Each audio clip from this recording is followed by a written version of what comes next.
यह कहानी शुरू होती है एक योद्धा से जिसने तलवार उठाई तो दुश्मनों की रूह कांपी, जिसने सिंहासन संभाला तो प्रजा को सुरक्षा की छांव मिली। उसका नाम था राजा वीर सिंह। लेकिन वीर सिंह कोई राजघराने में पैदा हुआ राजकुमार नहीं था। वो तो एक सामान्य सैनिक था जिसने अपने शौर्य, बुद्धि और वफादारी से सम्राट के दिल में स्थान पाया। और जब युद्ध के समय राजा मारा गया तो पूरी सेना ने उसी सैनिक को अपना अगला शासक स्वीकारा। राजा वीर सिंह ने अपने शासन की शुरुआत एक युद्ध से की, एक ऐसा युद्ध जिसमें उसने अपने ही भाई को हराया, पर प्रजा के लिए, न्याय के लिए। उसके हाथों में तलवार थी पर दिल में करुणा। और उसी समय जब चारों ओर रक्त था, धुआं था और हार जीत की लड़ाई चल रही थी, एक महल की खिड़की से झांकती थी राजकुमारी रूपलेखा। वो उस राज्य की आखिरी राजकुमारी थी, अत्यंत सुंदर पर बेहद अकेली। उसके अपने पिता को युद्ध ने छीन लिया था और उसका विवाह होना था किसी वृद्ध राजा से जिससे वह डरती थी। पर जब उसने वीर सिंह को युद्ध में लड़ते देखा तो उसके भीतर उम्मीद की एक लौ जली। कहते हैं जब पहली बार वीर सिंह ने उस घायल राजकुमारी को उस टूटे हुए महल से बचाया तो वो सिर्फ एक योद्धा नहीं, एक रक्षक बन गया। वहीं से शुरू हुई राजा वीर सिंह और रूपलेखा की प्रेम कहानी। धीरे धीरे वह प्रेम में बंधे और फिर एक दिन रूपलेखा ने खुद राजा से कहा, मुझे उस आदमी से ब्याह नहीं चाहिए जो मेरा शरीर चाहता है, मुझे उस आदमी से ब्याह चाहिए जो मेरी आत्मा की रक्षा करे। राजा ने विवाह स्वीकार किया, प्रजा ने जश्न मनाया, पर किस्मत अब भी अपनी चालें बिछा रही थी। और अब बात सेनापति सुरवीर की। सुरवीर राजा वीर सिंह का बचपन का सखा था। दोनों ने एक ही मैदान में हथियार थामे थे, एक ही युद्ध भूमि में कंधे से कंधा मिलाकर लड़ा था। लेकिन जहां राजा के हृदय में प्रजा के लिए करुणा और दया थी, वहीं सुरवीर के भीतर एक ऐसी अग्नि जल रही थी जो बाहर से शांत दिखती थी पर भीतर ही भीतर राख से लपटें फेंकती रहती थी। एक ऐसी जलन जो अवसर की तलाश में थी। राजा बना वीर सिंह पर सेनापति बना सुरवीर। मन ही मन एक ईर्ष्या पनपने लगी। वह सोचता था, सिंहासन मेरा होना चाहिए था, रूपलेखा मेरी होनी चाहिए थी। पर वह मुस्कुराता रहा, राजा का साया बना रहा और इंतजार करता रहा एक मौके का। 3 आत्माएं, 3 अतीत, 3 अलग राहें जो अब एक ऐसे मोड़ की ओर बढ़ रही थी जहां से सिर्फ आग ही निकलनी थी। कभी कभी एक नजर, एक मौन और एक अधूरी सांस कई जन्मों का रिश्ता बना देती है, या फिर राज्य का सर्वनाश। रानी रूपलेखा, सौंदर्य जिसकी मिसाल दी जाती थी, पर उस सौंदर्य के पीछे एक स्त्री थी। एक स्त्री जो दिन भर राजमहल के आभूषणों से सजी होती पर रात को अपनी ही खामोशी में नग्न महसूस करती। राजा वीर सिंह उसे मान सम्मान देता था, आदर से नवाजता था, लेकिन शायद वह प्रेम नहीं दे सका जिसकी रानी रूपलेखा के मन में तमन्ना थी। एक ऐसा स्पर्श, ऐसा अपनापन जो केवल एक प्रेमी ही दे सकता है, एक राजा नहीं। और वहीं से प्रवेश हुआ सेनापति सुरवीर का। एक रात चांद आसमान में झिलमिला रहा था। रानी अपनी दासी को साथ लिए बाग की ओर निकली, अकेले। मन में एक अजीब खालीपन था और तभी उसने देखा सेनापति सुरवीर सामने आ खड़ा हुआ। रूपलेखा थोड़ा चौंकते हुए, रात्रि में यहाँ क्या कोई शत्रु आया है? सुरवीर हल्की मुस्कान के साथ, नहीं रानी, पर कभी कभी खामोशी भी शत्रु से बड़ी हो जाती है और वो इस महल में सबसे ज्यादा आपको घेरती है। रानी पहली बार किसी पुरुष से इस तरह की बातें सुन रही थी। उस पहली बातचीत ने मन के बंद दरवाजों को थोड़ा खोल दिया। आज रानी और सेनापति की मुलाकातें संध्या काल के मंदिर में, राजमहल की पुस्तकालय में या तलवारशाला के पीछे वाले गलियारे में होने लगी। हर बार एक शब्द, एक हंसी, एक चुप्पी और एक कदम और आगे। रानी अब अपने अकेलेपन से भागने लगी थी और सुरवीर अपनी भूख की ओर बढ़ने लगा था। एक दिन राजा वीर सिंह ने सोते हुए रानी के तकिए के नीचे एक कागज पाया जिसमें सेनापति के हाथ की लिखावट थी। कभी सोचा है अगर इस महल की दीवारें बोलने लगें तो वे किसका सच बताएंगी? राजा ने उस कागज को बिना शब्दों के जला दिया, पर उसकी आंखों में पहली बार संदेह की चिंगारी जली। प्रेम था या धोखा? शायद दोनों। पर एक बात निश्चित थी, जो संबंध छुप कर खिलते हैं वो या तो चमकते हैं या भस्म कर देते हैं। रानी और सेनापति का संबंध जो कभी सिर्फ 2 दिलों के बीच था, अब धीरे धीरे महल के गलियारों में फुसफुसाहट बनकर बहने लगा था। रानी हर तीसरे दिन उसी गुप्त कोठरी में जाती हैं और जब लौटती हैं उनके गहने उलझे होते हैं। और सेनापति, उसकी तलवार भले ही चमकती हो पर आंखें कुछ और कहती हैं। किसी ने कुछ कहा नहीं पर सब समझने लगे। और सबसे पहले जिसने इस रहस्य को देखा वह था महामंत्री त्रिकाल। बूढ़ा था पर उसकी बुद्धि अब भी सर्प की तरह तेज थी। वो जानता था सत्ता का सबसे बड़ा रास्ता दूसरों के पतन से होकर निकलता है। त्रिकाल के कक्ष में अंधेरे में एक मोमबत्ती जल रही है। त्रिकाल स्वयं से, राजा, युद्धों में तो अपराजेय है, पर प्रेम के युद्ध में वो हारने को तैयार नहीं। इस हार को मैं अपना अवसर बनाऊंगा। और वहीं से शुरू हुआ षड्यंत्र। त्रिकाल ने सेनापति के पास एक संदेश भिजवाया। यदि तुम चाहते हो कि तुम्हारे और रानी के रात्रि रहस्य पूरे राज्य में न गूंजे, तो युद्ध काल में मेरे पुत्र को सेना का उपसेनापति बना दो। सेनापति स्तब्ध रह गया। उसे एहसास हो गया, अब ये प्रेम सिर्फ उसका और रानी का नहीं रहा, अब ये सत्ता का हथियार बन चुका था। और फिर प्रवेश हुआ एक और पात्र का, राजगुरु महेश्वरानंद। वो साधु के वेश में था, पर राजनीति में गहरे डूबा हुआ। वह रानी की आंखों में छुपी बेचैनी और सेनापति की छाती पर चढ़े अभिमान को पढ़ चुका था। राजगुरु राजा से, राजन, अग्नि को पर्दे में रखना केवल धुआं फैलाता है, और वो धुआं राज्य का दम घोंट देता है। राजा वीर सिंह ने उसे घूरा, पर कुछ नहीं कहा। पर वो जान चुका था, अब महल में कहीं ना कहीं एक दरार पड़ चुकी है। महल अब केवल संगमरमर और सोने से नहीं बना था। वो अब झूठ, वासना, सौदेबाजी और षड्यंत्र की ईंटों से तैयार हो चुका था।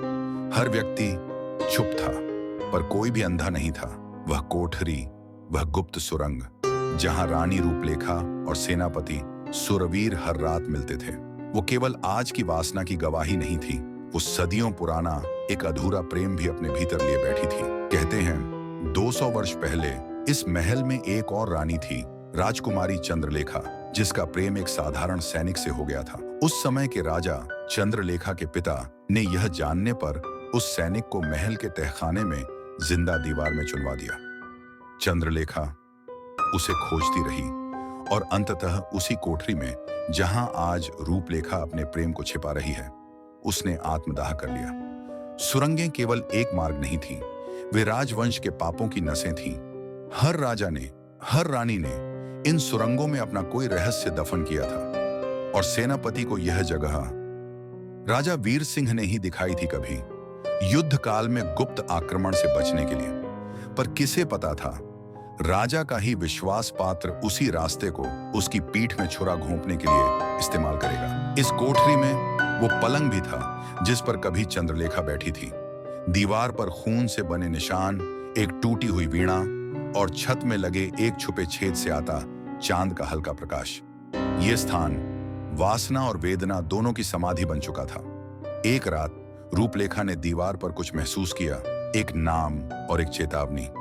जो प्रेम पवित्र नहीं, वो इस कोठरी में हमेशा श्रापित रहेगा। उसकी आंखें भर आईं। शायद चंद्रलेखा की आत्मा आज भी उसी कोठरी में प्रेम और धोखे की पुनरावृत्ति देख रही थी। अब ये गुप्त कोठरी सिर्फ एक छुपने की जगह नहीं रही, ये एक आईना बन चुकी थी, जिसमें हर प्रेमी अपना पतन पहले ही देख सकता था। राजा वीर सिंह, जिसने राज्य को अपनी तलवार से और रानी को अपने हृदय से जीता था, अब अपने ही महल में अपने ही विश्वास पर संदेह के अंधेरे में खड़ा था। रातें जो कभी रूपलेखा की हंसी से भरती थीं, अब सन्नाटे की चुभती चुप्पी में डूब चुकी थी। उसने दीवार की ओर देखा, जहां रानी की मुस्कुराती चित्रकारी थी। वहीं से एक स्मृति गूंज उठी। रानी, राजन, क्या आप मुझसे प्रेम करते हैं या राज्य से? राजा मुस्कुराते हुए, तुम मेरा राज्य हो और तुम्हारी आंखें मेरी राजधानी। पर अब वही आंखें उसे हर रात किसी और की बाहों में खोती हुई दिखती थीं। राजा, क्या मैं केवल एक राजा हूं, या एक पति, या एक टूटा हुआ प्रेमी? क्या मैं रानी को क्षमा कर सकता हूं? यदि कर दूं, तो क्या फिर वह मेरे पास लौटेगी, या फिर मेरी क्षमा को भी एक और कमजोरी समझेगी? राजा की रात्रियां अब युद्ध से भी कठिन हो चुकी थीं। वह तलवार चला सकता था, पर दिल के घाव नहीं सिल सकता था। और एक रात उसने रानी को कोठरी से लौटते अपने स्वयं के कक्ष में देखा। रानी की आंखें झुकी थीं, पर राजा की आंखों में आंसू और आग दोनों थे। राजा धीमे स्वर में, तुमने मुझे नहीं, मेरे उस विश्वास को मारा है जो मैंने तुम्हें अपना नाम देकर दिया था। मैं रुक सकता था, क्षमा कर सकता था। अगर तुम किसी और से प्रेम करती तो भी समझ पाता, पर मेरा ही सेनापति। उस दिन राजा ने निर्णय नहीं लिया, वो केवल टूट गया। क्योंकि राजाओं को निर्णय लेना सिखाया जाता है, पर विश्वास के घाव सहना नहीं। महल का आंगन आज न्याय का स्थल नहीं, एक अधजले प्रेम की चिता बन चुका था। रानी रूपलेखा झुकी हुई आंखों से खड़ी थी, चेहरे पर पश्चाताप पर एक शालीन मौन। सेनापति सुरवीर अभिमान के साथ खड़ा था, मानो कह रहा हो, हाँ मैंने प्रेम किया और बिना डर के किया। राजा वीर सिंह राज सिंहासन पर बैठा था, पर उसकी आंखों में राजा नहीं, एक टूटा पति और जला हुआ प्रेमी बैठा था। राजा उद्घोषणा करता है, रानी रूपलेखा और सेनापति सुरवीर, तुम्हारा अपराध केवल विश्वासघात नहीं, राज्य की मर्यादा को रौंदने का है। तुम दोनों को राजमहल की प्राचीन कोठरी में जीवित ही दीवार में चिनवा दिया जाएगा। वही कोठरी जहां तुमने प्रेम को पाप बनाया। एक क्षण रानी ने राजा की ओर देखा, आंखों में आंसू लेकिन होठों पर शांति। रानी, यदि यही न्याय है राजन, तो मैं स्वीकार करती हूं, पर क्या आप जानते हैं, मेरे उस प्रेम में वो स्पर्श था जो मैं वर्षों से आपसे मांगती रही और कभी ना पाया। सेनापति गर्व से, मैं प्रेम के लिए मरा, ये मृत्यु मेरे लिए सम्मान होगी। राजा का चेहरा कांपा, क्षण भर को उसकी तलवार हिली, मानो वो खुद को ही काट देना चाहता हो। ईंट दर ईंट दीवार चढ़ती जाती है। रानी और सेनापति एक दूसरे का हाथ पकड़ते हैं, चेहरों पर भय नहीं, केवल स्वीकार। कोठरी की दीवारें बढ़ रही थीं, पर उन आखिरी पलों में राजा, रानी और सेनापति के बीच के शब्द इतिहास के सबसे दर्दनाक आखिरी संवाद बन रहे थे। राजा और रानी का आखिरी संवाद। राजा कुछ क्षण के लिए दीवार के बाहर रुक गया। रानी ने उसे देखा, आखिरी बार उस प्रेम से जो अब राख बन चुका था। रानी धीमे स्वर में, क्या कभी आपने मुझे जाना राजन, या मैं हमेशा एक रानी रही, स्त्री कभी न बन सकी? राजा की आंखें डबडबा उठी। उसने कहा, मैंने तुम्हें पूजा पर शायद प्रेम करना नहीं सीखा। रानी आंसू भरे स्वर में, काश इसी दिन आप मुझसे स्त्री की तरह बात करते, शायद ये दिन ना आता। राजा टूटे स्वर में, काश मैं समय को पलट सकता, तुम्हें वापस वो फूल दे सकता जो कभी तुम्हारे हाथों से छीन लिया था। रानी, अब फूल नहीं चाहिए राजन, बस ये दीवार जल्दी पूरी हो जाए ताकि ये दर्द खत्म हो। सेनापति की आखिरी इच्छा दीवार की अंतिम ईंट से पहले सेनापति ने राजा से कहा, राजन, मैं गुनहगार हूं, पर मेरी अंतिम इच्छा है, मेरे शव को सैनिकों की समाधि में न दफनाना, क्योंकि मैंने अपने राजा के पीठ पीछे प्रेम किया। मुझे उस कोठरी में सड़ने देना ही मेरे लिए न्याय होगा। राजा ने सिर झुका दिया। ये क्षमा नहीं थी, ये मौन स्वीकार था। दीवार अब बस एक अंतिम छिद्र छोड़ रही थी। रानी ने अचानक तीव्र स्वर में कहा, मैं पापिनी हूं, पर उस पाप में एक औरत का अधूरा प्रेम था। इतिहास मुझे व्यभिचारिणी कहेगा, पर शायद कभी कोई औरत पढ़े और कहे, मैं रूपलेखा जैसी न बनूं। मेरे लिए यह सजा नहीं, एक चेतावनी है हर उस स्त्री के लिए जो प्रेम के बदले सिर्फ उपाधियां पाती है। अंतिम ईंट लगती है, दीवार पूर्ण हो जाती है, कोठरी मौन है, पर उन अंतिम शब्दों की गूंज राजा के कानों में जीवन भर गूंजती रहती है। शब्द मिट जाते हैं, शरीर दफन हो जाते हैं, पर अधूरे प्रेम की आवाज महलों की दीवारों में गूंजती रहती है। सदियों तक राजा सिंहासन पर लौटा, पर आज वो सबसे बड़ा पराजित था। उसने न्याय किया, पर खुद के भीतर से कभी उठ न सका। रात को वही कोठरी के बाहर जाकर उसने दीवार पर अपना हाथ रखा और फुसफुसाया, रूपलेखा, क्या तुमने वाकई मुझसे प्रेम किया था? जाकिनी, कहते हैं जब एक प्रेम कथा जलती है तो उसकी राख वर्षों तक हवाओं में घुलती है। और राजा वीर सिंह की कहानी ऐसी ही एक धधकती राख बन गई। प्रजा को सच्चाई का पूरा ज्ञान कभी नहीं मिला। कोई कहता, रानी ने राजद्रोह किया, सज्जा तो बनती थी। कोई फुसफुसाता, पर सज्जा इतनी निर्मम, क्या यही न्याय था? और धीरे धीरे एक अनकहा डर पूरे राज्य में फैल गया, जहां प्रेम भी अब छुप कर किया जाने लगा। राजा वीर सिंह ने सजा दे दी थी, पर शायद सबसे बड़ी सजा उसे स्वयं को ही मिली थी। वो दरबार में कम आने लगा, न युद्ध की बात करता, न साजिशों की। बस हर रात उसी दीवार के सामने दीपक जलाकर बैठता, जहां रूपलेखा और सुरवीर दफन थे। कभी कभी उसके होंठ बुदबुदाते थे, क्या मैं न्याय कर पाया, या मैंने सिर्फ सत्ता का डर दिखाया? रानी रूपलेखा से कोई संतान नहीं थी, और राजा ने फिर कभी विवाह नहीं किया।